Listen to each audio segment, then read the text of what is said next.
I welcome all of you to join me this morning to think aloud about this very vital part of human existence on this planet. How to exist without contracting diseases, disabilities, and suffer till you die. I am reminded of a small little couplet, which is an Irish couplet, which so beautifully puts it in a nutshell. I drink when I am thirsty, I eat when I am hungry, and if heavens don't fall down, I shall certainly live till I die. There are so many things in this one couplet which tells you so many good things. If one follows a healthy lifestyle, which is called the mode of living, and then takes food in moderation and works in an environment which is conducive and works very hard, one should not get any precocious death or premature diseases. You must first relax. Relax your body muscles and then relax your mind as well. And the relaxation of body muscle is very simple. Just move your hands, move your feet, legs, and then put them together like this. Hold on here and keep moving so that you relax even the smaller muscles. Even if you did all that, there is an occasional accident of a disease. So diseases are accidents. They are not natural, and one need not definitely suffer from any disease during his lifetime.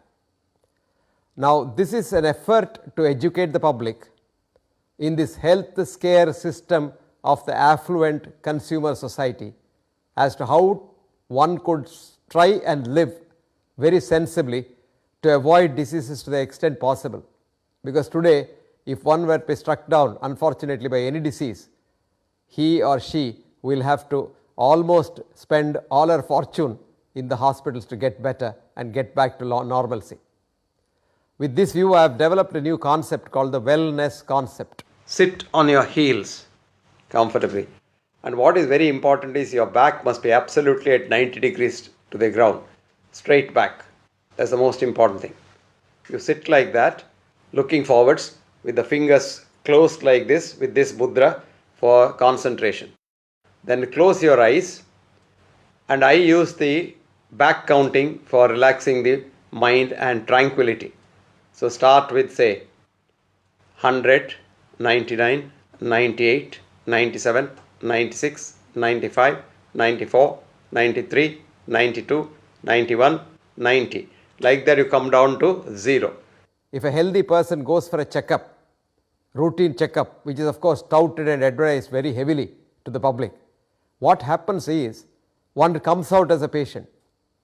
The reason is all our so-called normal levels are only averages of a population.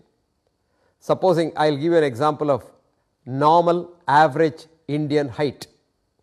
So a Gaussian curve of about 1000 Indians heights being plotted, you get a mean plus 2 standard deviation. It's let's say 5.4 inches plus minus 2 inches. So anything between 5.2 and 5.6 inches is supposed to be the average height of an Indian, which we sell as normal height of an Indian. Our concept is if anyone is beyond this, either way, he is abnormal or he is ill.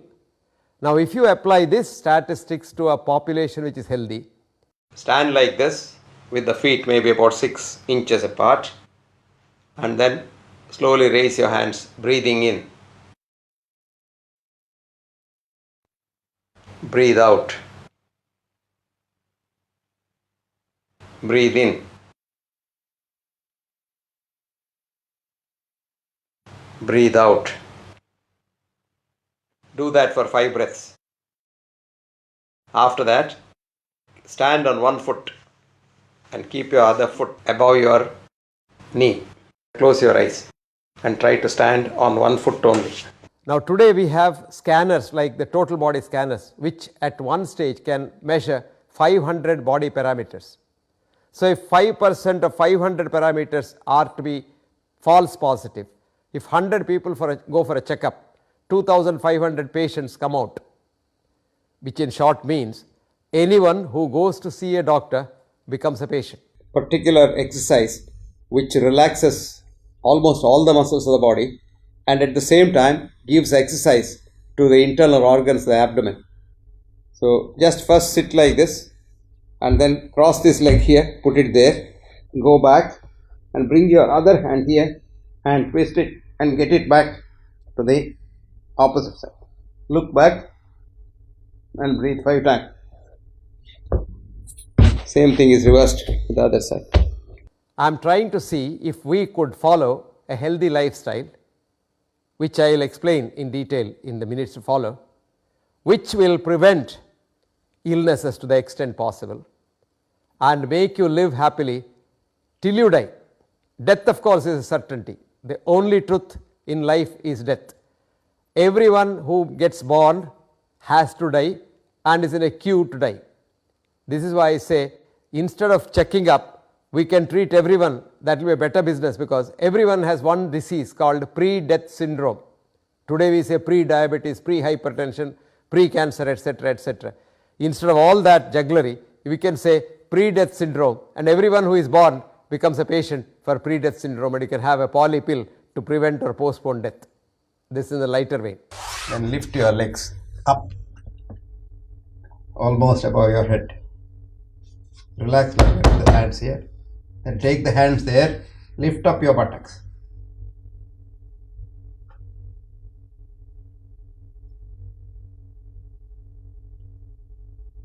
And breathe 5 times, as I said. Breathe in short, breathe out long, using only the abdominal muscles. What is wellness? Wellness simply is enthusiasm to work and enthusiasm to be compassionate. You get up in the morning and ask yourself a question: do I want to go for work today? And the answer is yes, enthusiastic, yes, you are healthy. Do I want to help somebody today? And if the answer is yes and a positive yes, you are very healthy.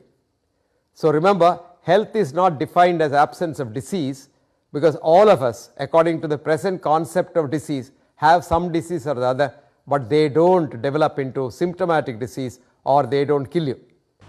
With your thumb there, right in front of your nose, keep looking at it and keep looking at the thumb as it's moving. Don't move the face, only the thumb, only the eyes. Eyes move with the thumb, the face remains where it is.